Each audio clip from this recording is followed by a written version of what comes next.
A year ago, if you asked almost anyone in the AI industry what powered advanced artificial intelligence, the answer would have been immediate. Nvidia.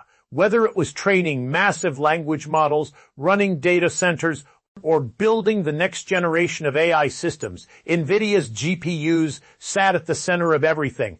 They weren't just the leading option. In many cases, they were the only option. Entire companies were designed around accessing more Nvidia hardware. Governments worried about who could buy it. Investors treated it like digital gold. And then something unexpected happened. Instead of trying to build a better Nvidia GPU, China started asking a completely different question. What if the future of AI wasn't about having the best GPU at all? What if the real advantage came from redesigning the entire system around a different idea, a different architecture, a different software stack, a different way of moving data? Today, that question has turned into something very real because a new generation of Chinese AI infrastructure is beginning to deliver results without relying on Nvidia's ecosystem in the way the industry assumed was necessary. And whether you're impressed, skeptical, or somewhere in between, one thing is becoming difficult to ignore. The conversation is no longer about catching Nvidia. It's about whether the rules that made Nvidia dominant are starting to change. Let's get into it. For most of the last decade, the global AI industry operated under a remarkably simple assumption. If you wanted to build powerful artificial intelligence, you needed Nvidia. Not because Nvidia had better marketing, not because it had the best stock performance, but because Nvidia had quietly become the foundation underneath modern AI itself. The company's GPUs weren't just chips anymore. They had evolved into an entire ecosystem. Hardware, software, networking, developer tools, optimization frameworks, training libraries, and years of accumulated engineering expertise all worked together to create a moat so wide that many experts believed it might never be crossed. To understand why the latest developments out of China are attracting so much attention, you first need to understand how Nvidia built that position in the first place. Most people think Nvidia won because it built faster processors. That's only partially true. The real genius was that Nvidia realized early that AI wasn't simply a hardware problem. It was a software problem, a systems problem, a developer problem. Long before generative AI became a household term, Nvidia invested heavily in CUDA, a software platform that allowed researchers and engineers to write applications specifically optimized for Nvidia hardware. Year after year, developers built tools around CUDA. Universities taught CUDA. Research papers depended on CUDA. Startups launched products on CUDA. By the time ChatGPT exploded into public consciousness, Nvidia wasn't just selling chips. It was selling the language that modern AI spoke. And that created an extraordinary advantage. If you were training a cutting-edge AI model using Nvidia hardware, often felt less like a choice and more like a requirement. The best frameworks worked there. The largest communities existed there. The fastest support networks existed there. Every improvement reinforced every other improvement. The ecosystem became stronger simply because more people were using. That's one of the most powerful dynamics in technology. Once enough people gather around a platform, leaving becomes incredibly difficult. Then came the restrictions. Over the past several years, access to advanced AI hardware became increasingly entangled with geopolitics. Export controls tightened. Access to the newest GPUs became more complicated. Companies that once assumed they could simply purchase more Nvidia hardware suddenly faced uncertainty, and uncertainty creates a powerful incentive. It forces people to explore alternatives they might otherwise ignore. And what's fascinating is that China didn't initially respond by trying to build a perfect Nvidia clone. That would have been the obvious approach. It also would have been the hardest. Competing directly against a company that spent nearly 2 decades building a software ecosystem is incredibly difficult. Even if you somehow match the hardware, you still need developers, you still need tools. You still need optimization. You still need trust. Instead, Chinese companies began exploring a different path. Rather than asking how to replicate Nvidia exactly, they started asking how much of Nvidia's advantage actually came from the GPU itself. That sounds like a subtle distinction, but it's hugely important. If the answer was almost all of it, then competing would be nearly impossible.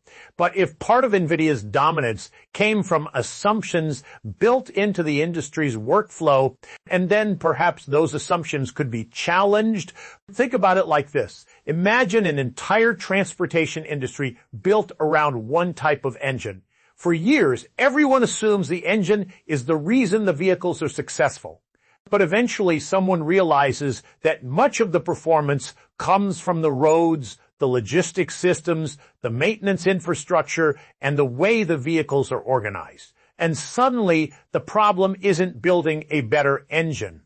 The problem is redesigning the entire transportation system, and that's increasingly how some Chinese AI developers began approaching the challenge. The focus shifted towards system-level optimization, specialized accelerators, custom AI chips, new software frameworks, alternative computing architectures, distributed processing models. Instead of relying on a single dominant component, the goal became making the entire stack work together efficiently. And here's where the story becomes genuinely interesting, because many people outside the industry assume AI performance is determined entirely by raw computing power.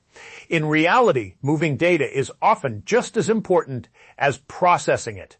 Training modern AI models involves staggering amounts of information flowing between processors, memory systems, storage devices, and networking equipment. Bottlenecks appear everywhere. Sometimes adding more compute doesn't solve the problem, and sometimes it makes the problem worse. Engineers have known this for years, and the fastest system isn't always the one with the fastest processor.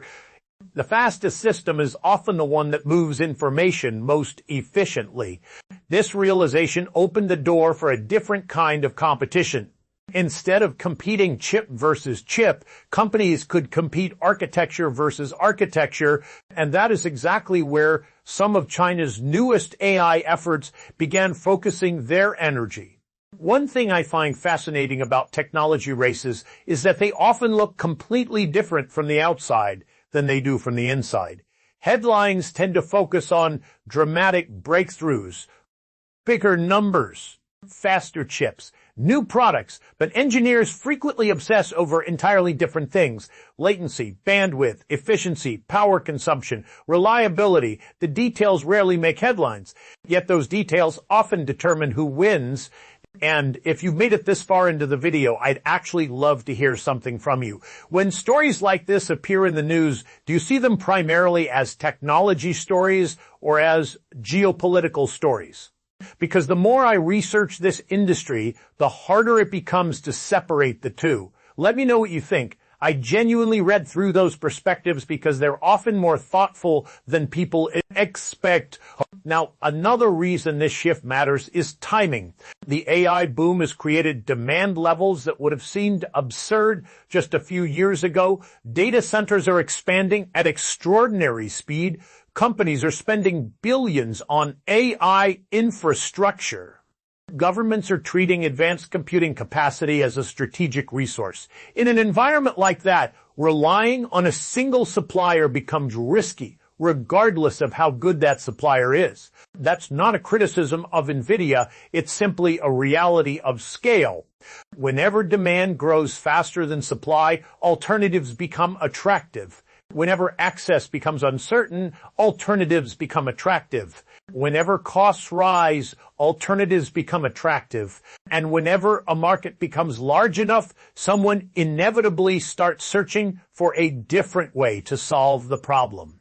And that's the environment that gave rise to China's latest AI initiatives. Not an attempt to build an identical version of Nvidia's ecosystem, an attempt to build something that works differently, something that bypasses certain dependencies altogether. Whether that strategy ultimately succeeds remains one of the most important questions in the technology industry right now. Because if powerful AI systems can be built and deployed without relying on the traditional Nvidia-centered model, the implications extend far beyond one company.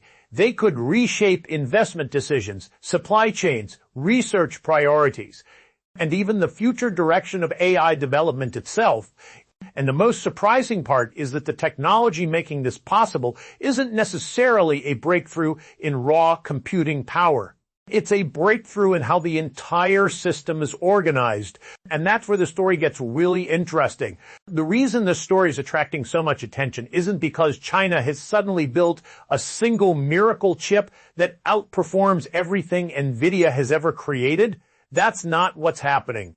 The real story is far more important. What's emerging is an entirely different philosophy for building AI infrastructure, one that focuses less on having the world's most powerful individual processor and more on creating a system where every component is optimized to work together. And if that sounds familiar, it's because some of the biggest shifts in computing history followed exactly that pattern. For decades, technology leadership often came from building the fastest component, the fastest CPU, the fastest storage, and the fastest graphics processor.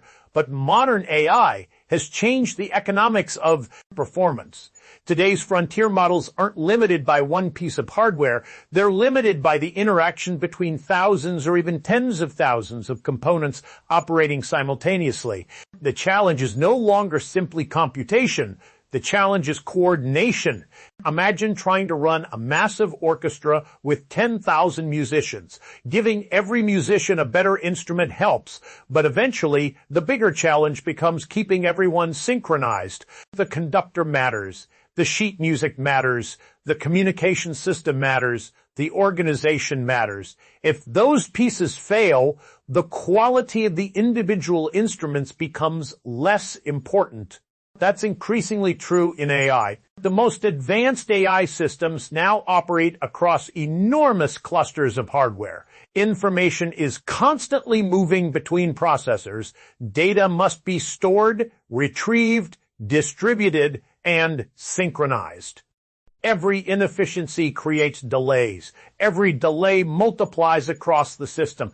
Engineers often describe this as a scaling problem. As AI systems grow larger, the difficulty of coordinating everything grows even faster. This is where many of China's latest AI projects are focusing their effort. Instead of trying to win every benchmark on raw chip performance, they're investing heavily in reducing system bottlenecks, faster interconnects, better workload distribution, more efficient memory architectures.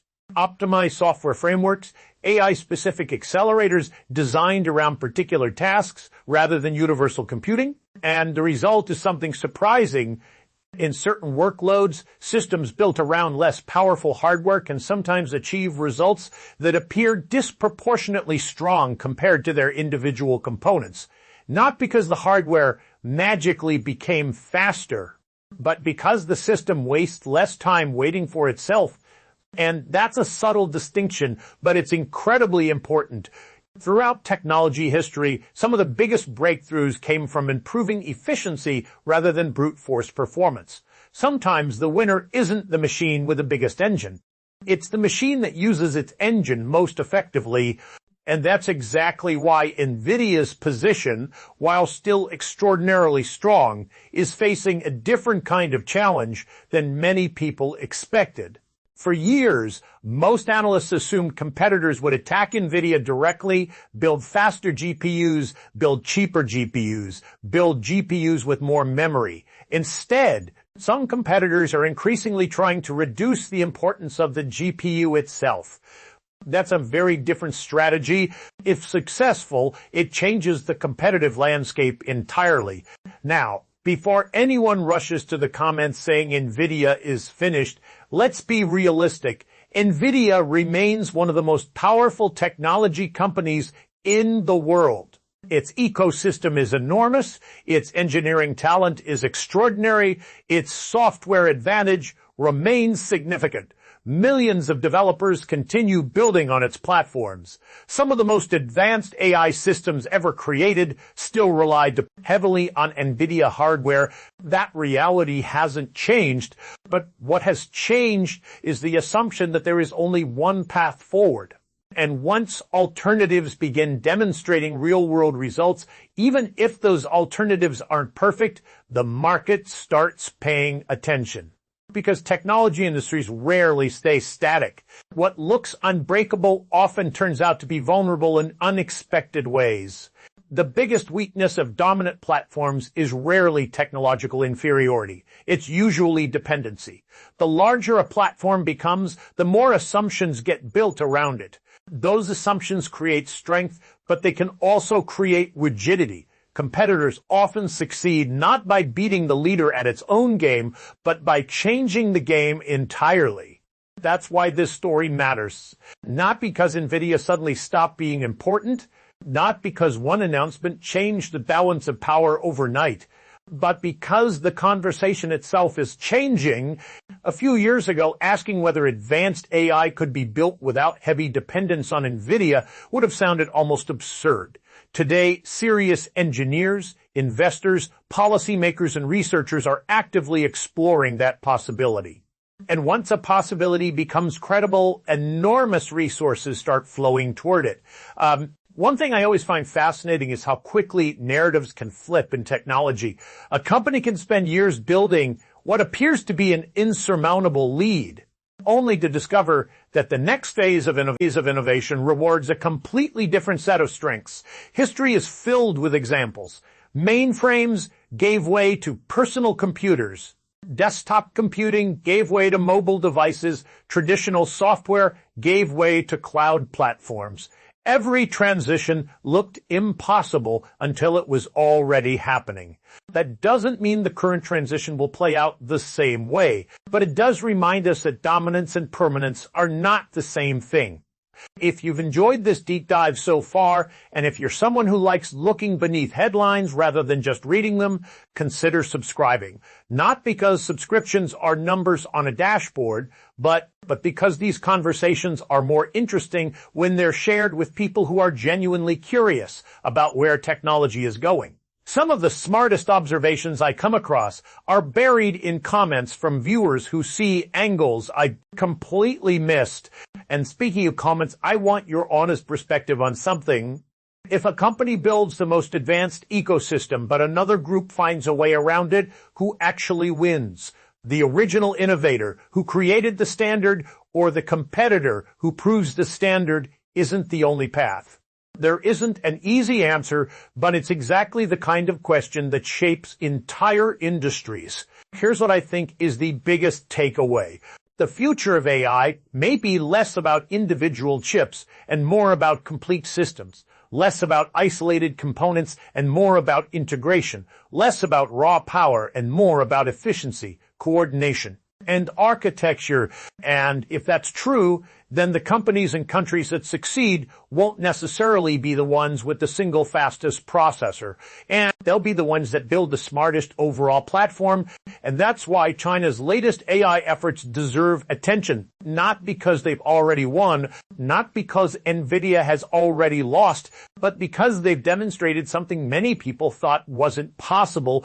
They've shown that there may be another route forward. Whether that route eventually becomes a highway or remains a side road is still unknown. But the fact that it exists at all changes the conversation. And sometimes changing the conversation is the first sign that an industry is about to change as well. The next few years are going to be fascinating to watch because what we're witnessing isn't simply a competition between companies. It's a competition between ideas, a competition between architectures, a competition between different visions of how artificial intelligence should be built. And for the first time in a long time, the outcome feels a lot less certain than many people assumed. If you stayed until the end, thank you. Seriously. These topics can get technical, but they're also some of the most important stories shaping the future of technology. I'd love to know what you think.